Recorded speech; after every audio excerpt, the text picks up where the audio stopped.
ETF index mutual funds నేర్చుకుని stock మార్కెట్లో రాణించాలనుకుంటున్నారా? వెంటనే ఈ నెంబర్కి కాల్ చేయండి.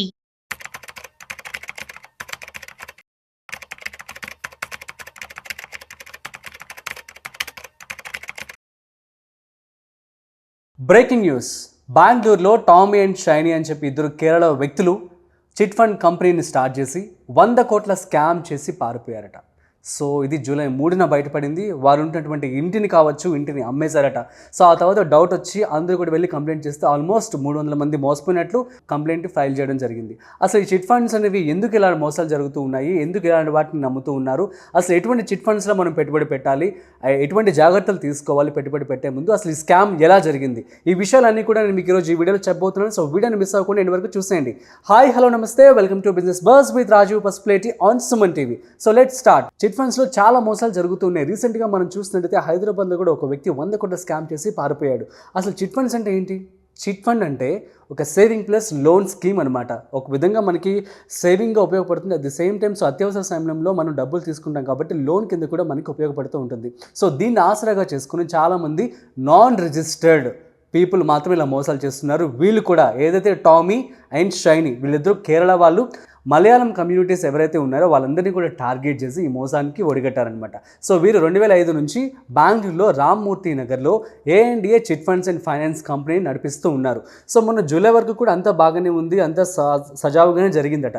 కాకపోతే జూలై 3న ఒకేసారి వాళ్ళు పారిపోయారట. సో వాళ్ళు ఉన్నటువంటి ఇంటిని కూడా అమ్మేశారట. అందువల్ల అందరికీ డౌట్ వచ్చింది. ఆల్మోస్ట్ 300 మంది వెళ్ళి పోలీస్ కంప్లైంట్ కూడా ఇవ్వడం జరిగింది. అందులో భాగంగా 100 కోట్ల రూపాయల లాస్ అయితే రావడం జరిగిందని చెప్పి బాధితులు వాపోతూ ఉన్నారు. అసలు ఇలాంటి చిట్ ఫండ్స్ని మీరు ఎందుకు నమ్ముతూ ఉన్నారు? చిట్ ఫండ్స్లో పెట్టుబడి పెట్టే ముందు ఎమోషన్స్ కావచ్చు, లేదా ఏదో ఫ్రెండ్ చెప్పారని చెప్పి, కమ్యూనిటీ వాళ్ళు చెప్పారని చెప్పి మోసపోమాకండి. అసలు చిట్ ఫండ్స్ అంటే సేవింగ్ ప్లస్ లోన్. ఏంటి అంటే మీరు డబ్బులు సేవ్ చేసుకోవచ్చు, at the same time loan రూపంగా ముందుగా డబ్బులు తీసుకోవచ్చు అనమాట. అసలు చిట్ ఫండ్స్లో ఒకప్పటి రోజుల్లో మనం చూస్తే ఇంకా ఎక్కువ స్కామ్ జరిగేవి. అందువల్ల ఈ యొక్క భయం అనేది ఇప్పటికే జనాల్లో ఉండిపోయింది. సో 1982 సో ఇలా ఎప్పుడైతే మోసాలు జరుగుతూ ఉన్నాయో గవర్నమెంట్ అనేది ఒక యాక్ట్ తీసుకొచ్చింది. దాని పేరే చిట్ ఫండ్ యాక్ట్ అనమాట. సో ఏవైతే కంపెనీస్ రెగ్యులేటెడ్గా ఈ యొక్క ఆర్ఓసి రిజిస్టర్ ఆఫ్ చిట్స్ కావచ్చు, సెబీ కావచ్చు, ఆర్బీఐ వీటన్నిటి అప్రూవల్ తీసుకుని నడిపిస్తున్నారు, అలాంటి వాటిని మాత్రమే మీరు నమ్మి అందులో మాత్రం మీరు పెట్టుబడి పెట్టండి. సో ఎవరైతే నాన్ రిజిస్టర్డ్ వాళ్ళు ఉంటారో అటువంటి వాటిలో అసలు పెట్టుబడి పెట్టద్దు. సో ఇవాళ నేను మీకు క్లియర్గా చిట్ ఫండ్ అంటే ఏంటి కూడా క్లియర్గా చెప్తాను. చిట్ ఫండ్ అంటే సేవింగ్ ప్లస్ లోన్.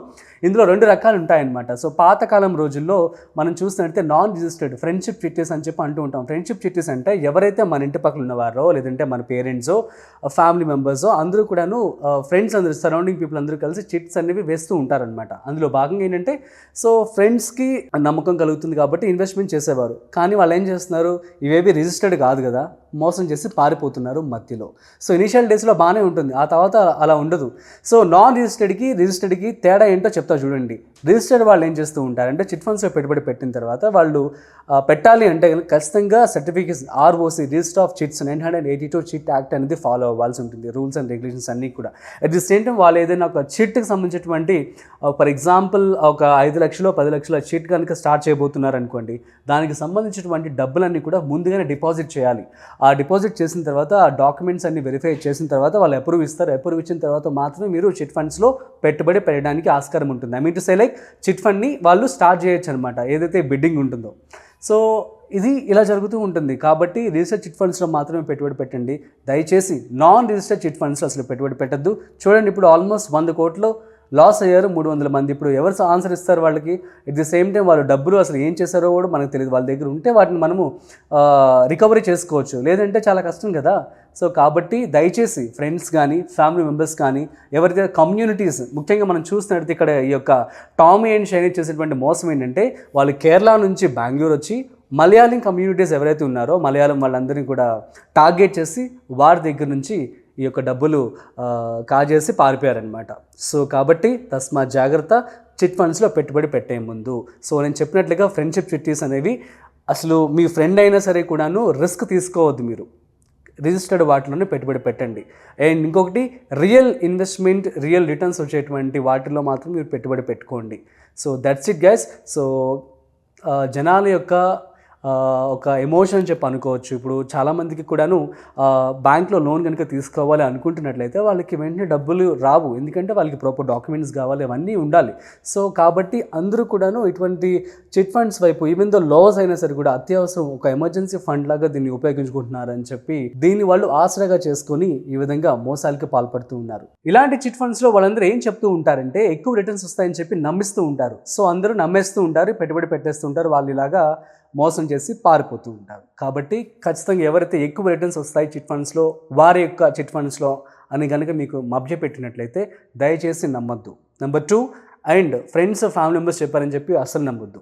నెంబర్ 3, మీరు బిఫోర్ ఇన్వెస్ట్మెంట్ చేసే ముందు ఎవరైతే ఫండ్ మేనేజర్ ఉన్నారో, ఇన్వెస్ట్మెంట్ స్ట్రాటజిస్ట్ ఉన్నారో, అలాంటి వారితో ఫైనాన్షియల్ ఎక్స్పర్ట్స్ ఉన్నారో వారితో మాట్లాడి ఆ తర్వాత పెట్టుబడి పెట్టండి. ఒక్క మాట కదా, ఒక మాట చెప్తే సరిపోతుంది. వాళ్ళు ఇది జెన్యూనా కాదా అనేది ఒక క్లారిటీ అనేది ఇవ్వడం జరుగుతుంది. కాబట్టి బిఫోర్ ఇన్వెస్టింగ్ పర్టికులర్గా మీరు ఫండ్ మేనేజర్స్తో కావచ్చు, ఈ యొక్క ఎక్స్పర్ట్స్తో, ఫైనాన్షియల్ ఎక్స్పర్ట్స్తో మాట్లాడి మాత్రమే పెట్టుబడి పెట్టుకోండి. కాబట్టి తస్మా జాగ్రత్త. సో పెట్టుబడి పెట్టే ముందు. సో మరొక ఇంట్రెస్టింగ్ కాంటెంట్తో మళ్ళీ కలుద్దాం. అంతవరకు చూస్తూనే ఉండండి Suman TV. This is Rajiv signing off. Video నచ్చినట్లయితే like, share and subscribe. Thanks for watching.